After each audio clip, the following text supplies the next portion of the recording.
So our story starts when we were young. We met in church growing up. We started dating in middle school, much to my mom's horror, and we got married after college and decided a few years into our marriage to start a family, but instead of that happening quickly, it set off a period of waiting.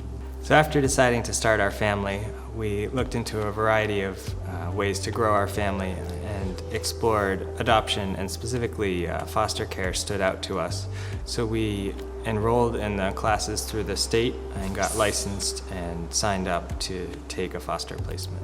So right before we got licensed, I had a ski accident on New Year's Eve, and I was out of work for a long time and thought that that would be the perfect transition to being a stay-at-home mom, which is what I thought that I would want to do.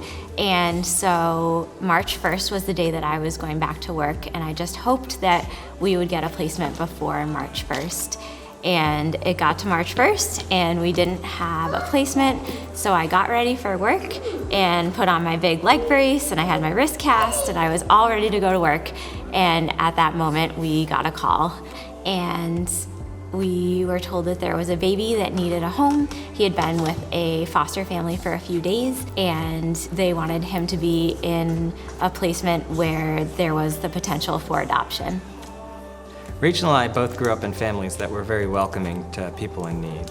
Between the two of us, we grew up with temporary foster placements, missionaries, and even a Canadian punk rock band we met on the Warped Tour staying in our home. So opening up our home to a foster child meant opening up our home to far more people than we ever expected. We had lawyers and social workers, we had a probation officer, we had a court investigator, physical therapists, occupational therapists, you name it. These people were coming into our home.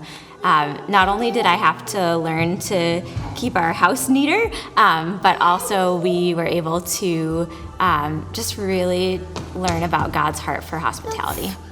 Another unexpected gift that we've had in this process is getting to know our son's mom at visits and at meetings with the state.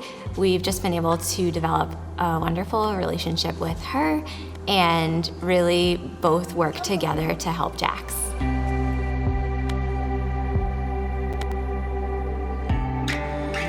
So after being in this process for over 2.5 years, on July 17th, we finally adopted Jaxx into our family, and we couldn't be more excited about that. So overall, we have just seen that God has been so faithful to us, going back all the way to when we were little and when we met, to just a few weeks ago adopting Jaxx. Through the whole process, we've just seen God's people come into our lives at the right times, including in the first few weeks of Jaxx's placement. He was very sick and in the hospital, and someone from High Rock Acton was working on our floor in the hospital that day and was able to bring us food and meet us for the first time and just be present for us.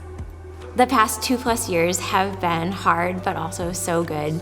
And we are so excited to see what God has for our family, and so thankful that Jaxx is with us in a safe place.